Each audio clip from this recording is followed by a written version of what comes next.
Hey everyone, welcome back to Poker Fluency. In today's video, we're going to take a bit of a step back and look at some of the fundamentals of tournament poker.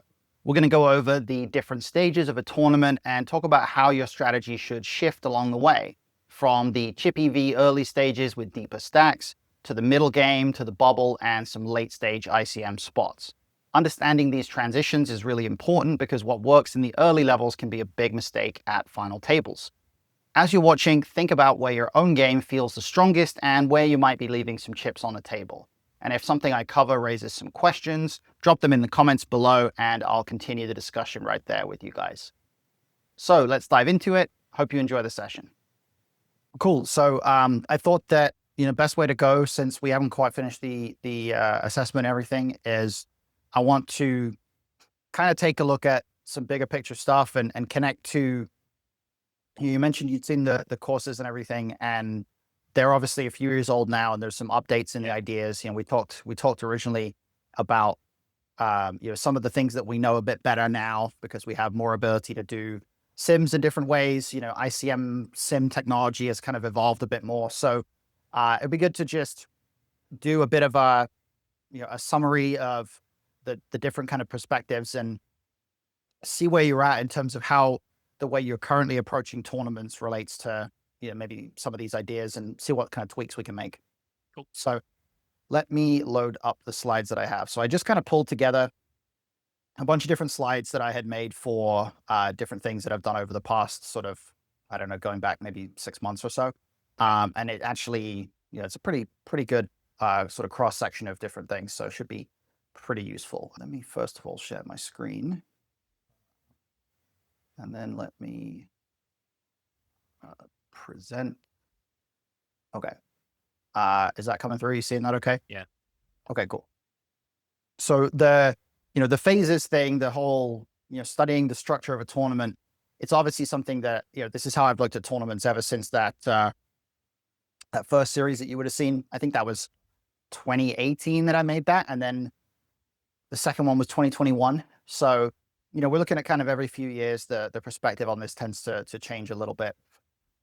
And these days, the way I would tend to perceive it is, as opposed to 6 phases, it's basically 4. And it's because each phase kind of demands a different kind of a strategy. And all of these strategies are going to fall into one or other of these categories, generally speaking. And then from there, obviously different stack sizes and different exact scenarios are going to dictate different exact options that we're going to have. But basically it breaks down into chip EV, soft ICM, hard ICM at the bubble, and then hard ICM at the final table.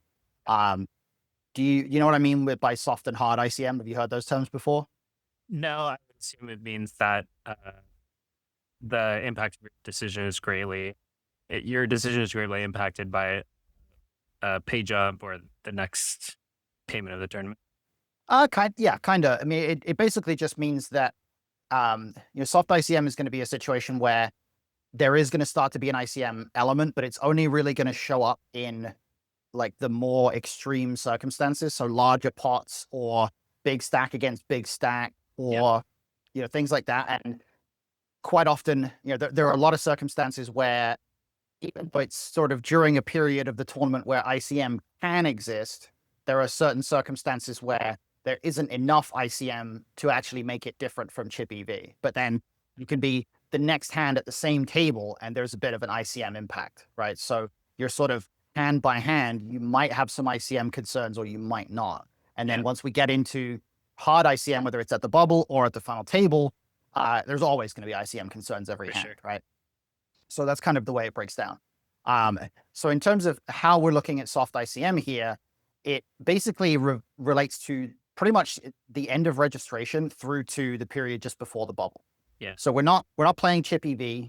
We're not playing just pure, like treating it like a cash game, but there will also be a lot of situations where our risk premium is very low. It can be below 5%, and it's not generally going to show up too much in our overall strategy because all it's really going to do is just slightly narrow up the threshold of hands that we're comfortable getting it all in pre-flop with.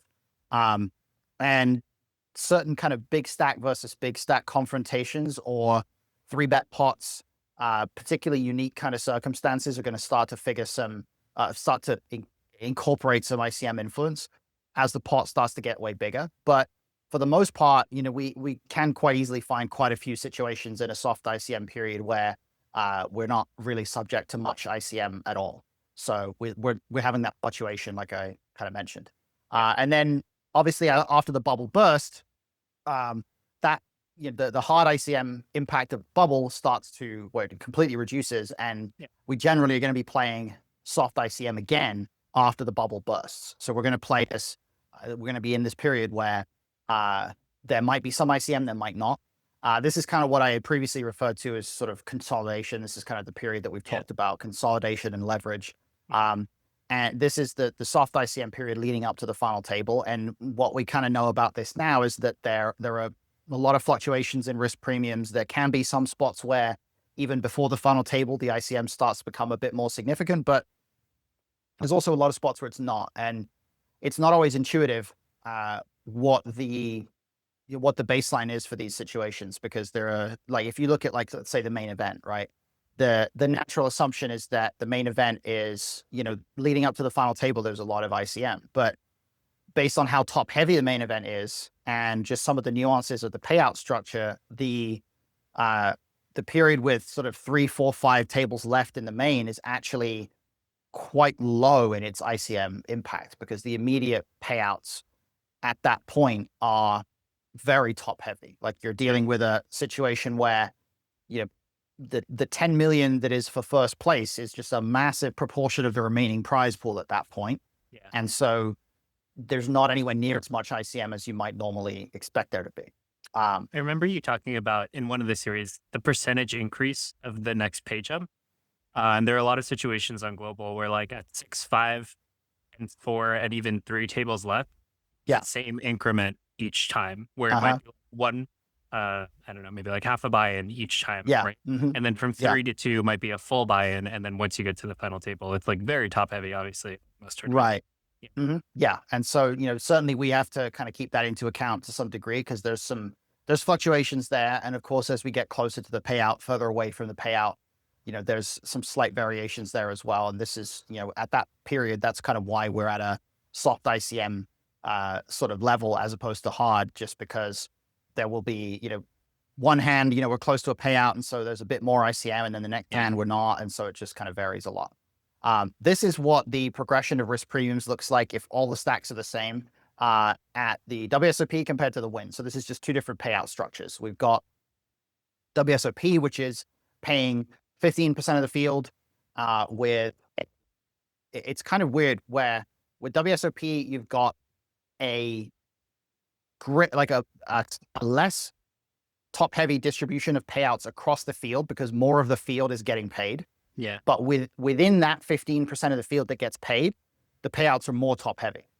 So once you get into the money, as you can see here, the drop off, the risk premium leading up to the bubble is higher. So the impact of the bubble is higher, and then the drop off is more significant. It goes down below where the win is here. And then as you get towards the final table, the risk premiums at WSOP continue to stay below what they would be at the corresponding level in a tournament at the win, with 12% paid.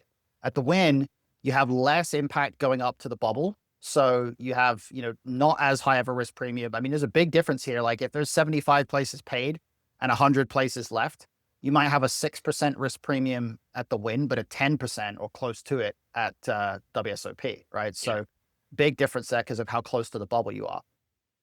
And then you've got a slightly less substantial drop off and a little bit more of an ICM impact once you're in the money. And then in particular at the final table, you see that the spike in premiums as you get closer to 4-handed, 3-handed play, it goes up and up even further with symmetric stacks here. So as a general rule of thumb, if you look at symmetric stacked sims, if you look at sims where there's no difference in stack sizes, that's a good way of getting a baseline idea of how the tournament payout structure in itself is influencing the risk premiums at any given point.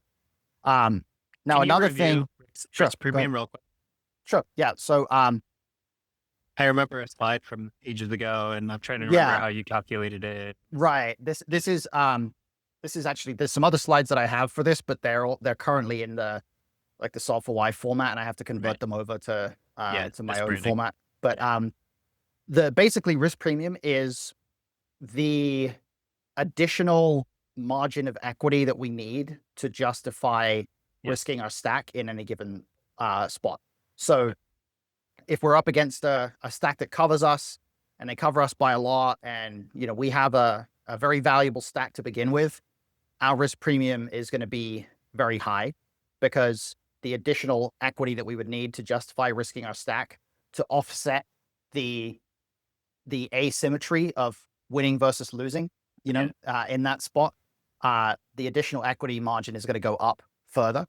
And then if the risk premium is low, then we're getting closer to one chip values where Yeah. winning is worth the same amount as losing. So it's measuring the extent of the asymmetry between winning and losing, basically. Does that make sense? Yeah. So, Okay. like, as the most extreme example would be like, there's a one big blind stack under the gun who folds, and you might be in the big blind as a medium stack, and there's a player who covers twice as much. That player, like, you would need a ton of equity, a ton of additional equity to justify an all in when there's the next hand somebody busts. Exactly. Yeah. Yeah. I mean, good. The best example, the most extreme example is always satellites, right? On the bubble of a Mm. satellite, you can see risk premiums jump up to the point where it goes to absurd levels because Right. there's so little that you gain by winning and there's so much you lose by losing. So Right. you see the premiums jump up to 50%. And when that's the case, there's no hand that can ever have 50% additional equity because Exactly. even aces doesn't have that, which is Yeah. why we sometimes fold aces in those spots, right? Yeah. The thing you always have to keep in mind with risk premium though is that it it's also going to affect the range that your opponent has. So for example, let's say you are in the big blind in that spot. There's a tiny stack that's already folded. The small blind shoves all in. You might have a 25% risk premium in that spot in some cases in a very extreme circumstance, but you might also be up against a shoving range that includes every single hand of the deck. And it took And cards. yeah, and therefore you would be folding a lot, but there's always going to be a certain point, a certain threshold where you're not going to fold, right? Yeah. So depending on where that is gonna it's gonna alter your strategy. So for the most part, in a regular tournament, risk premiums are not really going to go above 20%. Mhm. 20% is going to be about the most extreme you're going to see, like at least in terms of something that comes up somewhat regularly. For something really, really extreme, like there is a one big blind or a half a big blind stack or Yeah. something like that, it can occasionally jump above 20. But generally speaking, you're going to see that the 20% and under region is pretty much where most situations are going to lie outside of the real extremes. And then, when you're looking at the bubble compared to the final table, it's a little bit less common for things to jump above 15% when you get to the bubble, simply because Mhm. you're not dealing with final table payouts. The Yeah. pay jumps are not quite as big. So you will get certain bubble situations where the premiums are 10 to 15%, sometimes even higher than 15%, but it's not that common to see them jump up to about 20%. There's a little bit of a difference in dynamic between bubble ICM and final table ICM, which is mostly that on the bubble, the pressure is put mostly on the short stacks, but at the final table, it's put mostly on the middle stacks. Yeah. Um, so there's a slight nuance kind of there, but generally speaking, the premium is just referring to the asymmetry between winning and losing. And in terms of how it's calculated, you don't always need to really know the specifics. It's just about what's the ICM value of our stack going to be if we win? What's the ICM value of our stack going to be if we lose? And then what's the comparison between the gain and the loss, right? Yeah. Because But we're even we're that gonna is not something we can calculate in real time. exactly, yeah, Yeah. I mean, as long as I can develop, like an intuition for this sort of thing. yeah. I think what it's really about is developing an intuition for how high your risk premium is approximately going to be in any Yeah. given situation, Yeah. and if you can estimate that relatively accurately within a couple of percent, then you're going to do really well. Cool. The the other thing that is noteworthy, and I don't think it's on these slides, but I do have it on some other slides, is that it's important to be aware that the number of big blinds in a stack actually doesn't matter for an ICM calculation. Um, So that basically means that you can add or remove a 0 from the big blind or from the player's stacks, whatever it is. You can multiply the stacks by 1,000 if you want. The actual ICM values are going to stay the same because ICM is all about what percentage of chips in play each player possesses. And so the risk premiums are not dependent on how many big blinds you have. They're actually much more dependent on what percentage of average stack you have. So instead of developing strategies based off of number of big blinds, what you want is to understand how high your risk premium is based off of the relationship between your stack and average stack. And then with that in mind, you want to build a strategy for the number of big blinds that you have, right? You don't want to jump straight to big blinds because 20 big blinds in one spot is not the same as 20 big blinds in another spot. So that's the key thing there. I was thinking about that. I was playing a tournament with the Global Poker Monster. They did a series called the Monster Stack.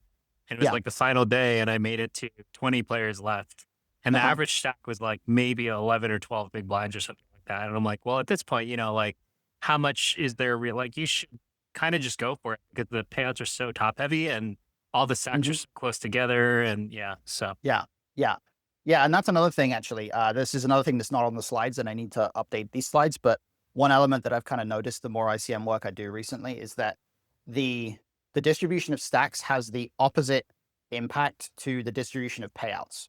So what I mean by that is that the most extreme ICM situation would be very flat payouts and a great disparity in stack sizes, right? So some really big stacks and some really short stacks with flat payouts. That would be a very extreme ICM situation.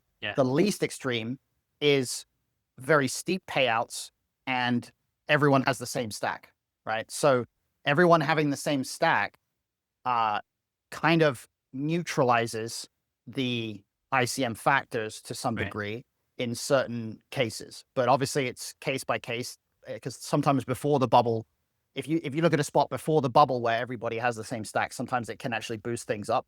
But for the most part, when you're looking at it's pretty rare. When you're looking at final tables, a flat distribution of stack sizes means there's more of an upside to gaining chips. Because in reality with ICM, when you actually look at the calculations, what's changing is not the amount of chips that you lose when you lose your stack, when you bust, because the amount you lose is always just exactly correlated to how much your stack is worth. What changes is if I double up, how much ICM value do I gain by getting that double up? So the value of the win, the value of doubling up is altering according to the spot, and the value of losing is staying the same. So this is how I kind of advise people to flip around the general thought that people have, which is they get into a spot and they're like, how many chips do I have if I lose? When in fact, the amount of chips that you have if you lose and the downside of losing stays pretty static. So what you want to think about is how much does it benefit me to win chips right now? How much do I gain if I win this pot? Like if I win this pot and I'm suddenly the massive chip leader, that's worth a lot, right? But in some cases it'll be worth less. In some cases it'll be worth more. So that's kind of what you want to look at. You want to look at how much am I going to win? That's typically what I say to myself when I get cooler after busting. Yeah. Well, you know what? If I won that, I'd probably get first, third in the tournament. Yeah. I mean, you got to console yourself somehow, right? You got to make yourself feel better somehow. Yeah. So the next way I want to look at this is just to illustrate, the color scheme here. The green to the yellow represents chip EV to soft ICM, basically. So, we start to enter that soft ICM period when there's about half the field remaining. Technically, when there's more places paid, so 15% of the field paid, there's a bit more soft ICM with half the field than there is when you've got only 12% of the field paid because you're slightly closer to the bubble. So there's ambiguity here. But generally you're looking at about half the field here. For the most part, I just tend to look at it as until registration is over, I just will play chip EV. For the most part, I think that's usually the way to go. Then you've got soft ICM that leads up to kind of the period prior to the bubble. You've got hard ICM as we come up to the bubble, which is this orange here. You go back to soft ICM, and then we get closer and closer to final table ICM here. We go through the orange and back to the red for the final table. So this is kind of that progression. in terms of the risk premiums. Now, it's often sort of spoken about what impact field size might have. So I did a bit of an investigation here, or kind of a study into the nature of risk premiums with different field sizes. And what it kind of ended up with is that the field size only really matters when the field is very small. Outside of that, when you are dealing with any field above, a few hundred players, it tends to be the case that payout structures will distribute a certain amount of, the payout structure is going to remain fairly consistent because there's so many payout places through which they can distribute the payouts that they can flatten it out, like they can smooth it out as much as they want. Like there's like 10,000 players in the main event or whatever, and they've got pay jumps every like 9 players when you get into the late stages. But when you've got only 100 players starting the event, every one player is 1% of the field, which is, the equivalent of 100 players in the main event. So the payout structure is a lot more jagged, so to speak, at that point. And so with these small fields, you do sometimes get these higher ICM influences simply because even by the time you get to the bubble in a field with only 100 players, you're already like kind of close to the final table. And so you're not even that far away from pay 12 and then right. Like when you pay 12 and you're 10 spots away from first place or whatever when you're into the money, give or take. So that does start to matter a little bit, but you can see here the progression with 10,000 players versus 500 players is virtually identical. Like there's almost no changes here at all. There's some small nuances here based on what the payout structure would be once you actually get into the money.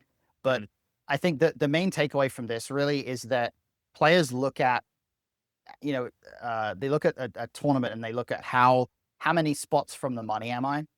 But it's much more important to look at what percentage of the field away from the money am I? Like I had a session with someone recently where he came to me with a hand and he said, okay, we're like 20 spots away from the money, right? And I made sure to ask like, okay, well, how big was the field to begin with? Because that could be really close. Like if you're playing a millionaire maker, 20 spots from the money is like, you're going to play 4 hands before you get hand per hand, but it was 128 players in the field. So it was like 20 players attached or something like that. So I was like, you're not close to the money at that point. Like you're just into like a soft ICM kind of period. Right. So it's really, crucial to keep that in mind and to look at things in terms of, what percentage of field needs to bust in order to get to the money. Because if it's a small field, like having 12 paid, for example, like even being like 16 players left, the risk premiums are not going to be as high as you would think, 4 spots from the money.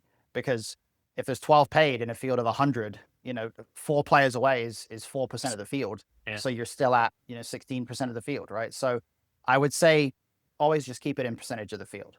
So the short answer here is field size doesn't really change much. The long answer is that there are some elements of large field tournaments that we can't currently solve for, which is basically hands taking place on other tables while we play the current hand. Because any ICM calculation with multiple tables effectively assumes that the action is frozen on the other tables while the hand that you're solving plays out. And that's not what happens, right? So there's this effect of what we call leakage, where if you are taking on variance and everybody else in the field is not, then you are losing some EV to them. Like you kind of see that if you run an ICM tables and you add up the EV wins and losses of all the players over the course of that hand, the EVs at the active table won't add up to 0. Like it's not a 0-sum thing because the active table is losing EV because the other tables don't have to play hands, right? So this is why stalling is so valuable. This is why stalling sucks. It's why it sucks so much, because not playing hands is inherently a benefit.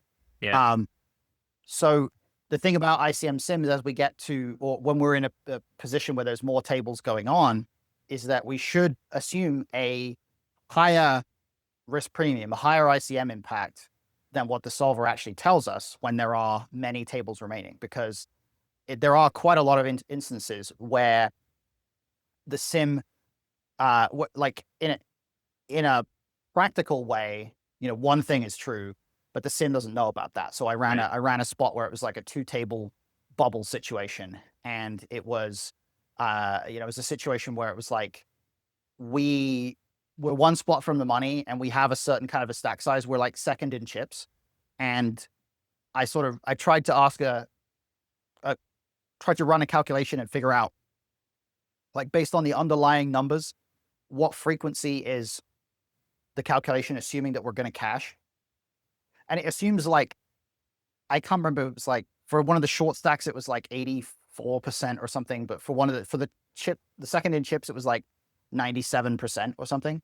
So the solve assumes that there's like a 3% chance that the second place in chips is just going to punt to the chip leader on the bubble. Mhm. But the thing about it is, the sim that I ran, the chip leader was at the other table. Yeah. So even though the sim is assuming that there's a chance, the sim, like, because it just looks at stack sizes, it looks at, well, second in chips can lose to first in chips sometimes and therefore bubble the tournament. It's But in real actually life, that's impossible. it's impossible. It's Yeah. literally impossible. Yeah. What would have to happen would be that they would have to lose a pot to Multiple somebody else. all-ins. They'd have to lose Yeah. multiple pots basically. And so even in, like, it could theoretically be the case that they would bust, but it just can't possibly happen on that individual hand. Mhm. So there's a lot of stuff about multi-table tournament ICM that current sims can't really account for. So we do have to try to approximate that as best we can, but we also know, we know the principles, and we know, how risk premium works. And the good thing about risk premium is, if you understand the broad strokes of it, you can apply it in different ways in different contexts, because it really just comes down to a question of the upside of winning versus the downside of losing. And if you Yeah. can establish that there's a certain variable that increases the downside of losing or increases the upside of winning, you can adjust your risk premium accordingly. So that's quite a useful thing. Now, when it comes to the chip EV portion early in the event, this is basically where a lot of players just kind of go off the rails at the beginning. They go off the rails really early on. And it's because they sit down and hand number one of the tournament, they're already thinking about future hands, future spots. Like, they're trying to, like, account for future edges, things like that. And everything that I've done to kind of explore the topic of future edges in the past sort of 5+ years, since I made a lot of those courses, it just kind of reveals, I think, that any method that we come up with of approximating future edges is going to be very imperfect. And even the methods that we do have, from when I've been able to employ them to some degree, the impact is minimal. And it does adjust our implied risk premium to some degree, but it's like a less than 1% either way. So if I did some calculations where I was saying, okay, well, let's say we have a certain skill edge.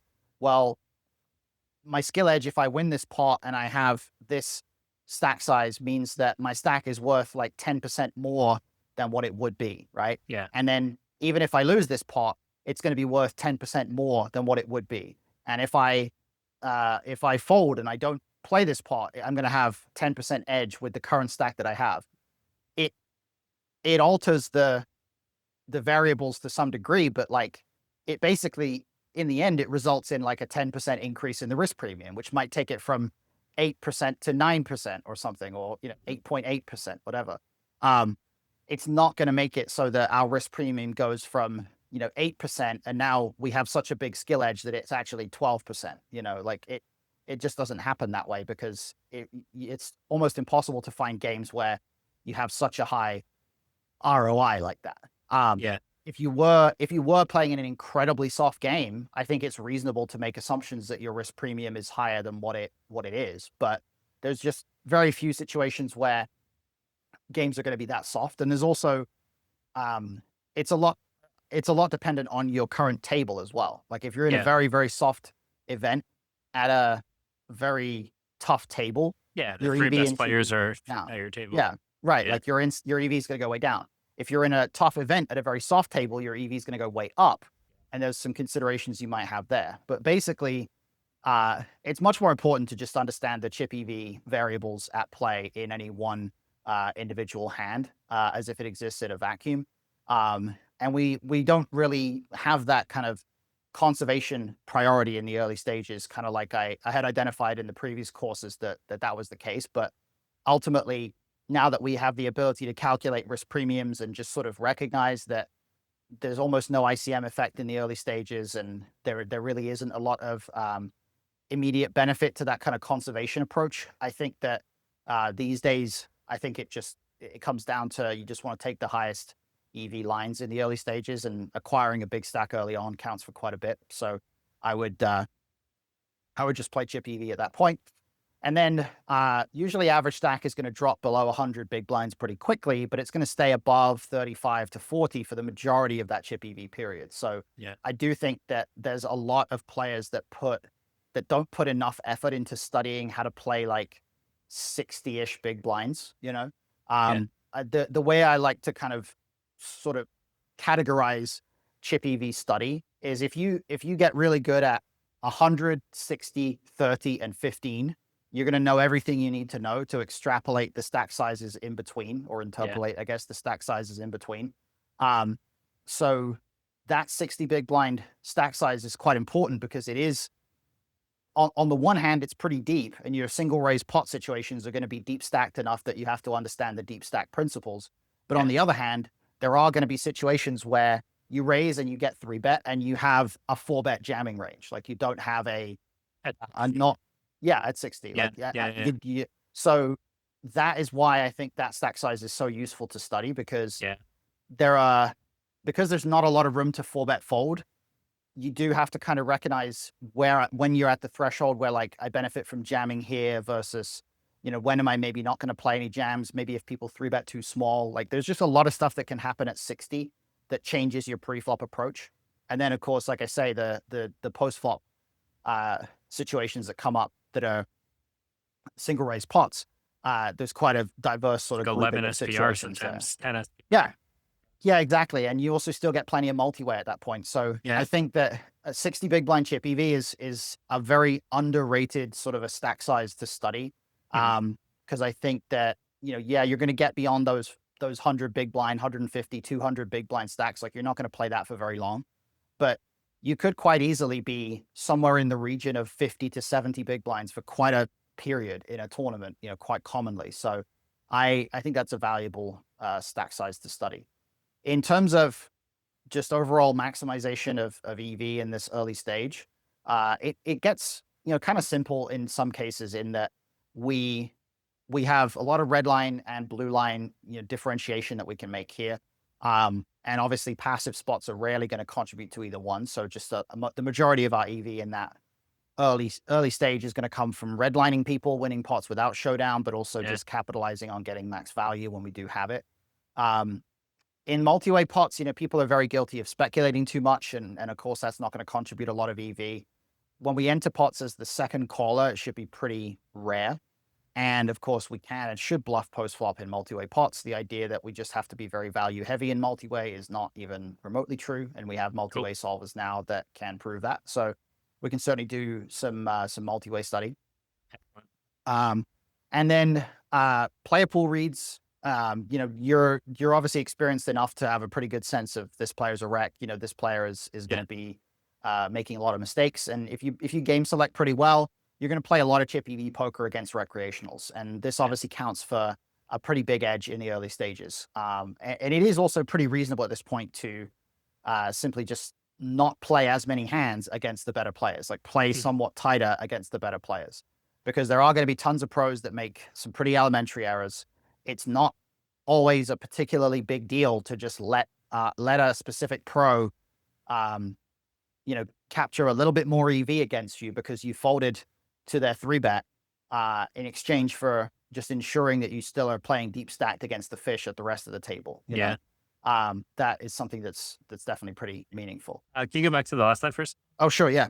So, I mean, like most of the time I'm registering between 30 and 60 big blinds. Like I'm usually not playing levels 1, 2, 3, maybe level 4. But like one thing I used to do a lot in cash is play more pots in position when there's a fish in the big blind. Is that something we really want to be doing in tournaments? Sacrificing too many chips when we're, only at 35 big blinds? I think it's very reasonable. very reasonable, but I think that the you always have to kind of balance things out in that the way I always would look at it is that the player that's already in the pot is almost always the most important player.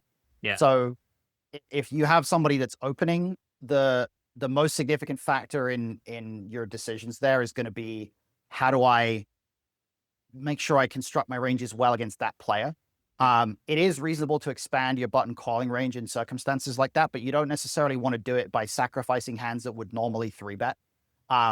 What you might do is there might be certain hands that normally wouldn't flat there because maybe they would be too vulnerable against getting squeezed.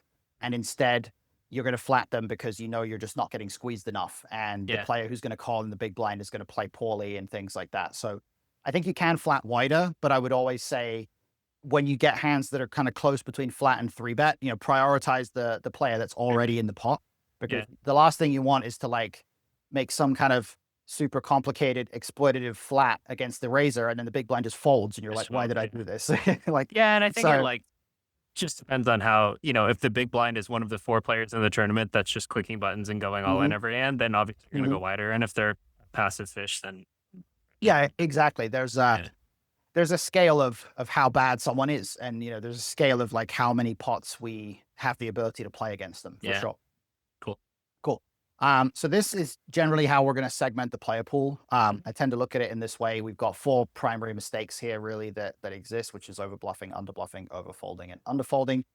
And I usually tend to use the 80-20 principle fairly commonly here. I think it's pretty good to assume that among the pro demographic, you're going to find that 80% of players are going to go in one direction and 20% are going to go in the other.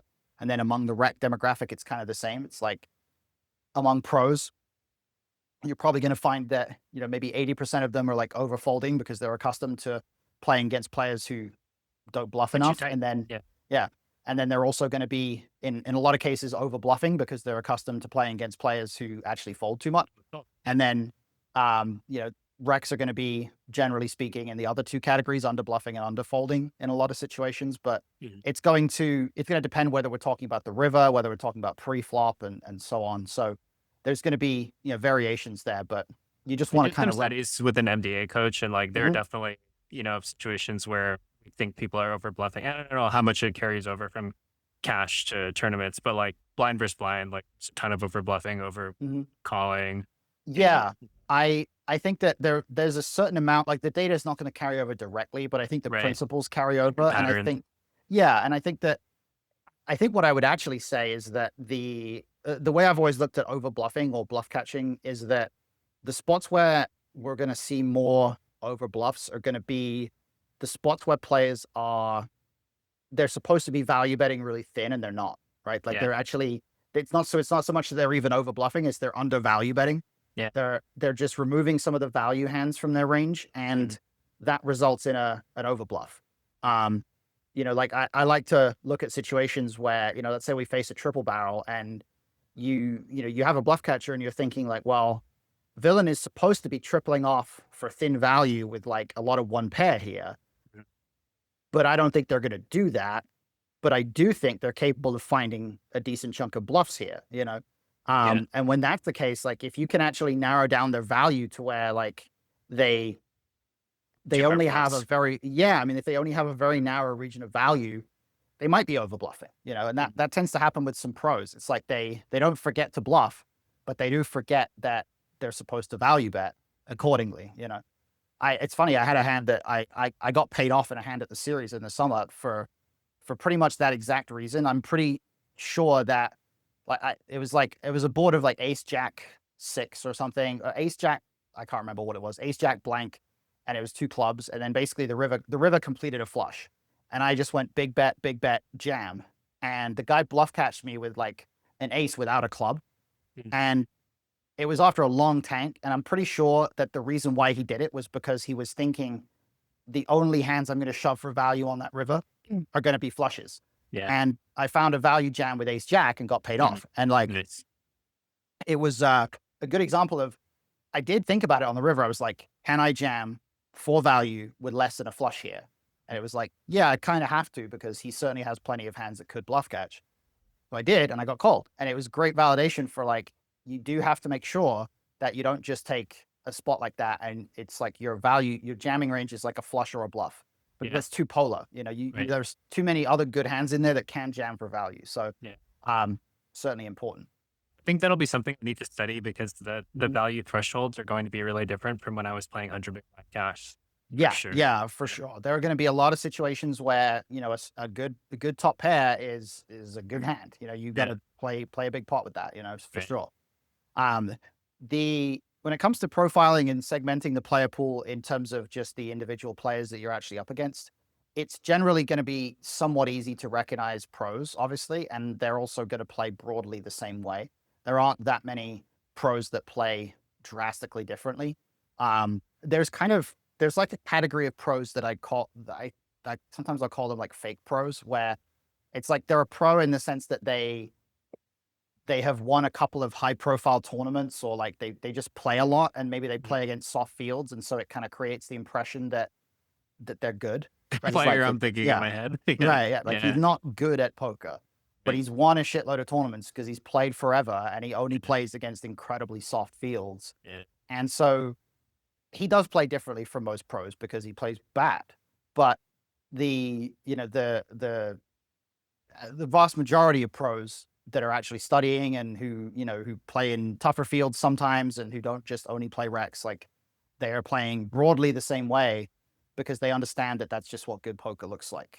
Yeah. So we don't have to like usually profile very specifically within that pro demographic. So the next section here is just all about the shift from chip EV to ICM. And I included this because people tend to think about it in terms of when do I start thinking about the bubble? When do I start thinking about ICM? Yeah. But bottom line is there's no switch, right? There's no hard shift. And when we try to make a hard shift, it becomes problematic because quite often what we'll do is we'll go from being not ICM focused enough to way over adjusting. And this Yeah. is common. People have they're basically too inelastic to the actual situation. They're not really adapting to the specifics, and they're just looking at they like quite often it'll happen where it like gets to a break. Like it'll be like the last break before the bubble's about to burst, or the one before that. People will go on break and they'll be like, "Oh shit, we've got 20% of the field remaining. I better start adjusting to the bubble." And then for the next 2 hours between that break and the bubble, they just don't play hands. Right. And they were playing plenty of hands before that. And it's like they only realized how many players were left when they actually got to the break. That Mhm. happens quite a bit. Um, so the way to make the gradual shift is not to begin by reducing aggression, but to start by reducing our willingness to enter pot passively, because Yeah. that's generally going to be the first thing that's affected by actual changes in risk premium. It's going to be how often do we flat. If we're above average stack, we do have to start being a bit mindful of getting mixed up in large pots against players who cover us. But if we're below average stack, the shift is going to occur uh, a little bit later, or at least we're not going to start out that soft ICM period with that much pressure being placed on us, Yeah. because we still have to You're just accumulate. gonna go for it. We still have to Yeah. accumulate if we want to make it to the bubble, right? We're not going to be able to fold our way into the bubble when there's still 25% of the field remaining. Right. So that gradual shift, it starts with adjusting our flatting ranges. Now, this concept is one that I mean, this is sort of like the closest thing that I have to like a proprietary concept that I came up with, which is the idea of risk advantage. Yeah. And what it really relates to is comparing one player's risk premium to another, because every player has a different risk premium against every other player based on what the relationship of stack sizes is. So this is another way of describing ICM leverage, ICM pressure, ICM advantage, whatever you want to call it. It's one player's ability to apply pressure to another. And this is all dependent on that stack size relationship. So if our risk premium against villain is very low and theirs against us is very high, we're going to have a big advantage over them. We're going to have a lot of opportunity to pressure them and apply leverage to them. If they have a much if they have a much lower risk premium than us, they are going to have the opportunity to push us around a lot, right? That's a big risk advantage over us. Yeah. The two scenarios where the risk is neutral are going to basically amount to either a spot where both players' risk premiums are low, which is pretty much chip EV, right? Chip EV is where neither player has a risk premium against each other, or where both players' risk premium is high, which is like big stack versus big stack, kind of a game of chicken sort of a thing where like nobody really wants to put a lot of chips in the pot, right? So we've got a couple of different types of situations here, and oops, that's a new topic here, but generally speaking, when it comes to understanding this idea, what we want to think about is there's really two factors that are going to define this more so than anything else. The first thing is, how valuable is our stack to begin with? Because if our stack is very valuable, or if, I guess it's how valuable is the covered stack, not necessarily our stack, because whichever of the two players covers the other, the covered stack is going to be very relevant here. If the shorter of the two stacks is very valuable because it's a fairly large stack, that's going to increase the risk premiums, the ICM leverage. And then on top of that, if the covering margin is also bigger, so if we're second in chips, but the chip leader has us covered by like 2x, we're under massive pressure against them because they can lose a pot to us, they can stack off to us and still be in a good spot. But if we stack off to them, we bust. We lose a very valuable stack. Right. What people tend to do in this department that I think is a little bit of an error is they tend to look at it purely in terms of, do they cover me or not? And that isn't quite the way you want to look at it, because if they cover you by one big blind, you can still apply a ton of pressure to them, right? And they don't just get to push you around just because they cover you by one big blind. But if they cover you by 2x, if they cover you by some massive amount, it changes things quite dramatically. And you can really sometimes see some of the most extreme ICM strategies come from situations where you've got one player that has such a big stack that they have a really low premium against everybody. And then everybody else has a really high premium against them. So they just have not just a chip lead, but a monster chip lead. There's been a couple of main event final tables that have kind of gone. I remember you going over one. Yeah. One of the series there. Right. There's been a couple of main event situations where someone just acquires like a massive, massive stack, and this setup just becomes kind of crazy. Like you get circumstances where players are able to really like expand their flatting ranges because post-flop play is going to play out really passively, or, 3-bet like crazy hands. Like I've seen spots where players are like supposed to 3-bet, like instead of using the suited aces and suited kings as their bluffs, they start using some suited queens and stuff as well. Like you're taking queen deuce suited and just 3-bet bluffing it because you're the chip leader and you just get to play infinite hands. So there's a lot of extreme stuff that comes up there. But it really kind of does depend on what the actual margin is between the stacks and not just on who covers who. So I think that's an error that people tend to make quite a bit. Yeah, because like if you think about your range of outcomes with places to finish, if somebody covers you by one big blind and you're in second place, like you have probably close to a similar range of outcomes as they do with their first, second, third, and fourth.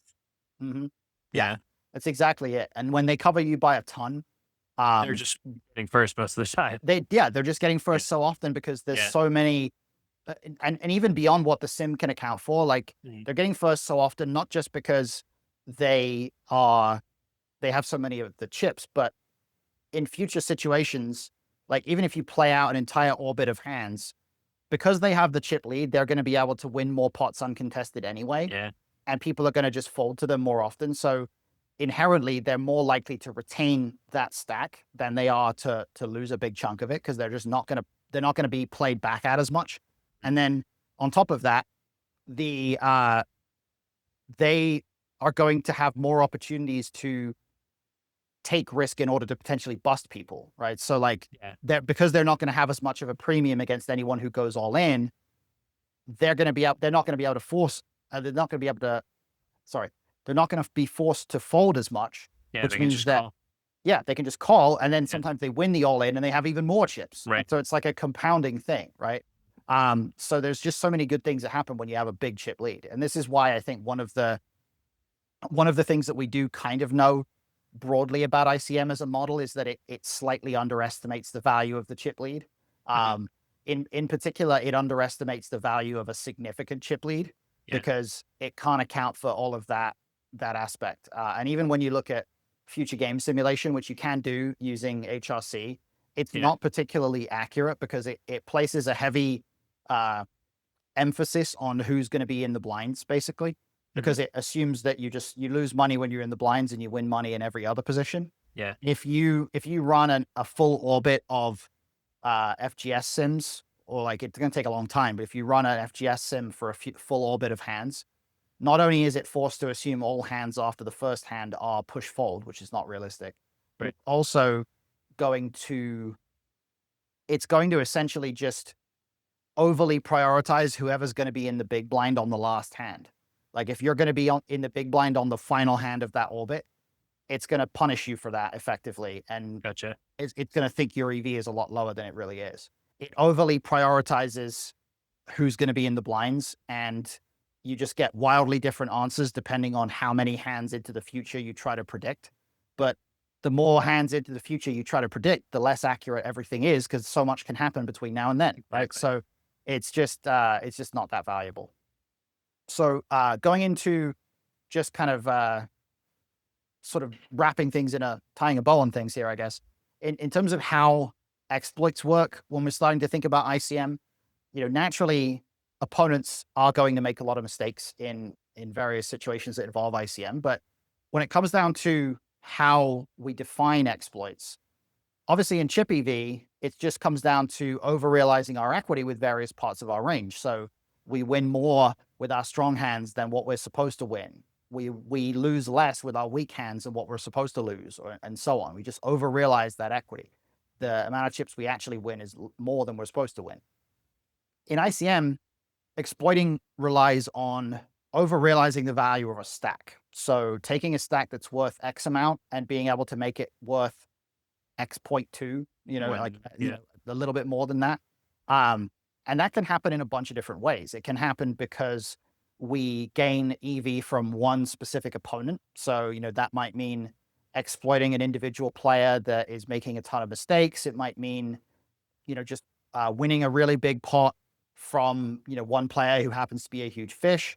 Yeah. Or we can over realize by gaining from the entire field at once. If we're folding in situations where the field is going to take on a lot of variance, the field is going to be, let's say hypothetically, if it was the bubble, but for whatever reason, everybody in this tournament is just playing like they don't give a shit about the bubble. Like, which happens. It does happen. Like it certainly Yeah. happens at lower stakes. Like there's plenty of spots where people just don't care about the bubble in low stakes. If that's the case and we have like a medium to short stack, we are drastically over realizing our EV or our stack's value by folding in that case, because every time we fold, everybody else is taking on so much more variance than what they're supposed to, right? And then by I think contrast, that can be true at final tables too, is like you come in as 8 out of 8 or 7 out of 8 and you ladder up to third because people like medium stacks are just busting. Yeah, it certainly can be true. And then it also can be true in the inverse. Like if you look at certain tournaments where players are especially attached to finishing in the money or like tougher fields, right? Like this was the most insane example of this was the 25K that I cashed in the Bahamas in 2023. We played, it was day 3 of that when we went into the bubble. And there was a guy at my table who, he was like a platinum pass satellite winner. So he was like a low stakes online grinder streamer who played like $20 average buy-in. He won his way into this 25K, and no joke, he stalled for 30 seconds every single hand of day 3. And he started day 3 with 55 big blinds. So he could have been mashing. Well, he could have possibly been, but he started day 3 with a way over average stack. No, that's what I mean, is he could have been like running people over. Yeah. Right. And he was trying to preserve. He played 2 hands all day. Yeah. Both of them, he open shoved and showed aces. And then the other one where he didn't actually VPIP because he was in the big blind, the small blind limped, and he flopped a straight and just got it in. And this guy ended up getting like 6th place in this whole thing for like $1 million or something. Yeah. So like it was crazy. But I was like, I got kind of tilted with him after a while because I was like, dude, we're 1 spot off the bubble. You have way above average stack. Yeah. Like, you have way above average stack. We're like, we're like literally on a break. Like he's like Yeah. tanking into the break. And I'm like, dude, like people want to leave the table and you're time banking into the break here Mhm. because you're so obsessed with cashing this tournament. And I get Yeah. it. But at the same time, just like sell a bunch of action. Don't play like that. Like, Right. you Yeah. know, Yeah. like just it's crazy. But anyway, Yeah. the bottom line is there are some tournaments where people care way more about the bubble than they actually should. The main event happens like that too. I was gonna say Um, the main is probably the best textbook it's the example. classic example, except Yeah. the main is a bit of a special case because it's such a big field Yeah. that the fact that everyone cares so much about the bubble is kind of offset by the fact that there's 200 tables going on at the same time, Right. or 150 or whatever it is. Whatever it is. So Yeah. there's still just a lot of hands playing out one way or the other. Um, so it does take time sometimes in those instances, but basically in those cases, like there are certain instances where it's let's say we're in a small field, but it's a small field where everybody cares a lot about making the money, Yeah. which is what that 25K was. Yeah. There's 1,000 players in the field, which is big for a 25K, but 150-ish cash, right? So Mhm. not that many tables left when we're in the money. Um, in that kind of context, you, in theory, what's supposed to be happening is players are supposed to be busting around you at a reasonable rate, but there's not that many tables in play, so there's not that much variance going on around you anyway. And they're also like everyone's overfolding because everybody's obsessed with caching. Everybody's like super intent on caching. Yeah. And so the action's going even slower than it's supposed to. And you're actually gonna, let's say you have a medium stack in that case or whatever, like you might under realize the value of your stack because the value that you're supposed to gain from the other stacks being put at risk during that period, you're not actually getting that No. gain because they're not taking on that variance. So you kind of get forced to like almost play counter to your incentives because usually folding is supposed to have a lot of value in that spot, but Yeah. it doesn't have as much value in that practical spot as it actually should do. So Interesting. you actually play a little bit less tight because there's less value to just like trying to fold your way into the money. Basically, it's Mm. harder to fold your way into the money because everybody else is trying to fold their way into the money, right? Yeah. So it one way or another. The funny thing about exploits is that in almost every context, exploiting just kind of comes down to doing the reverse of what everyone else is doing. Sure. Like if everyone else is trying to fold, you benefit a lot from not folding into the money. If everyone else is like just gambling it up, you benefit a lot from not doing that, you know? Yeah. So it just kind of comes down to that in a lot of cases. So to sort of wrap it in a big picture sense, when it comes to chip EV, we're just building the best single hand strategy. You know, we just need to understand our different formations, different stack sizes, post flop exploits. We're just trying to capture every chip. We're taking whatever risks we need to in order to accomplish this. And this is quite often going to require playing some pretty big pots early on, and that's okay, right? That's a completely reasonable thing. That's something I really avoid doing now. And I think after doing this session, I'm like, oh, Mhm. okay. So I'm probably playing way too tight in these spots.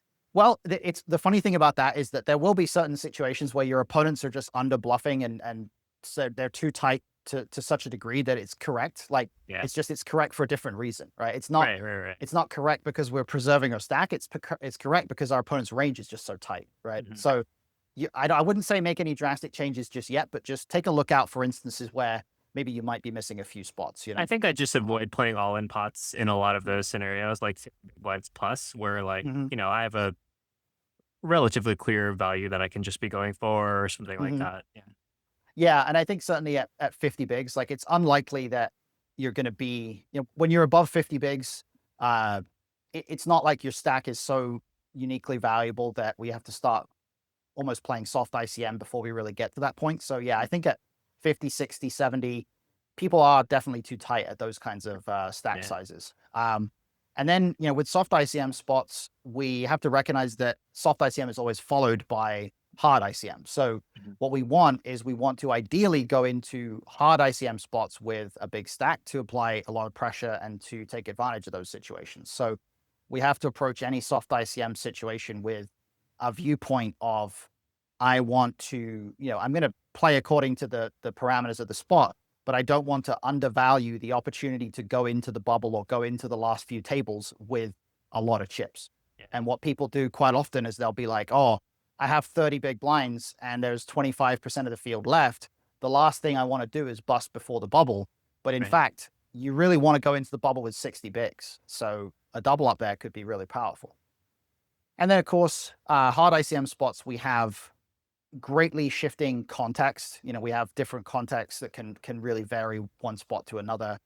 Our priorities are going to be very different, but the bottom line is we can't afford to only take on that kind of risk when it feels comfortable to do so. There's going to be some painful bust outs, and we certainly have to sort of prepare ourselves for that ahead of time, more so than just kind of letting it be something where it's like, well, I don't want to put myself at risk in this spot, so I'm just going to choose to fold.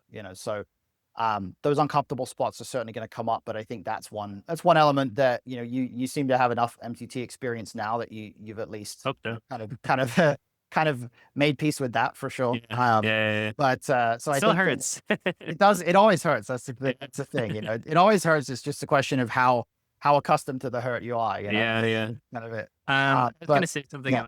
that should be are we gonna be going over I just want to have an understanding of like how Mhm. close or far my understanding of bait blind strategy is to Mhm. Yeah. GPV because I've played a ton of cash. I've played a lot Yep. less of 30, 40, 50 big blind poker.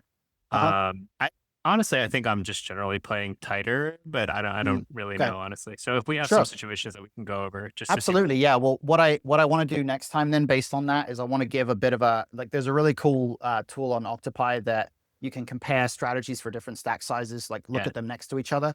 Mhm. So I want to use that to kind of illustrate some of the principles of how ranges are changing from different stack sizes. And what we'll generally find with chip EV is that the very, very short description here is that the positional formation is actually going to affect strategies more than the specific Sure. stack sizes.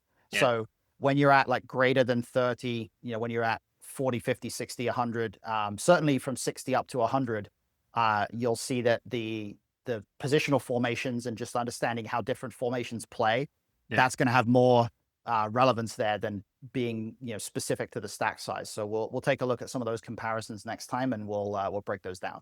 That I think the biggest difference for me is from playing online cash is how much of a factor the rake comes into play. Where Yeah. like we don't have Hmm. as much of a small blind flatting range. We don't really flat like the Right. middle wing positions. And now I'm like, Hmm. oh, I can flat these and there's no rake and it's Yeah. fine. Yeah. Yeah, exactly. This is one of the things that cash players struggle with the most when adapting to Mhm. tournaments. They try to play like three bet or fold from the small blind, Yeah. and you just can't do that in tournaments There's like because you just even at 20 get big wrecked blind, too often. it seems like there's a pretty robust flatting range. I'm like, oh, Well, okay, that's there is in chip EV, yeah, but you yeah. do have to kind of bear in mind that with those stack sizes like below 30 big blinds, the way I like Mhm. to look at it is that there's not going to be that many spots where you are playing chip EV with a stack that shallow. Like most of the Yeah. time, when your stack is below 30 bigs, you're usually going to be at soft ICM already. Right. So Right. I think it's less crucial to know the chip EV like 15, 20, 25 big blind strategies, but Yeah. 30, 60, 100 in chip EV, certainly 60 and 100. Mhm. And then soft ICM, like 60, 30, 15. Like if you know those dynamics, if you know how to adapt to shifting stack sizes, those are going to be, really important. So that's kind of, I think a good focus for next time is to look at some of those chip EV scenarios and really start to flesh out how your pre-flop approach is looking there and dig into some post-flop as well. Do you have ways that I can study that? Do you have like any resources or anything that you can recommend that I go Uh, to? right now, I would probably say, depending on what tools you have access to, do you have like a Mhm. Wizard or an Octopi subscription or anything? No. No. Okay. Yeah. So I was going to recommend doing a few drills and kind of looking at some situations that Mhm. come up that feel natural. What you can do is if you, one thing that I think is useful is to take note of to make use of the sheer amount of like live stream poker that's out there these days. Like there's Yeah. so many tournaments on YouTube that you can watch. Yeah. Like you have like a Venetian one earlier this week. Like there's all the Triton stuff. Um, if you want to scan through some footage, sometime you can just watch it on like 2x or something. Like you watch it Yeah. super fast.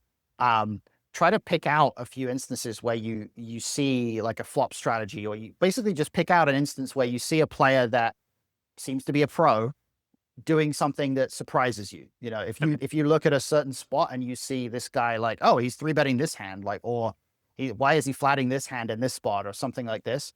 that's usually going to be a good clue that, like, if there's something that somebody that you know is more experienced than you is doing, Yeah. it's Probably probably probably correct. good. Like, Yeah, yeah, yeah. it's probably not that bad, at least, Yeah. you know. So if that's the case and you're looking at it and going, oh, I didn't realize that was good, now that might clue you into, you know, some of the areas where you have a bit of a blind spot. So that might be a good starting point, I think. Awesome. Cool. All right, man. Sounds good. Awesome. All right, man. Well, talk to you soon then. Yeah. See ya. All right. Thanks. See ya. Bye. So that's about it for our overview of tournament fundamentals and the strategic adjustments you need to make throughout each stage of play. If this video helped you to clarify your approach, hit the like button and leave a comment letting me know which part of the tournament you find most challenging and where you'd like to see some more content from me. And if you want to go a bit deeper, I've got some coaching deals running right now with discounts. Just send me an email at pokerfluency@gmail.com and I'll give you all the details about how we can work together to refine your game plan. Finally, make sure to subscribe so you don't miss the upcoming videos where we're going to take a closer look at some of these stages. And of course, I'll see you in the next one. Thanks, everyone.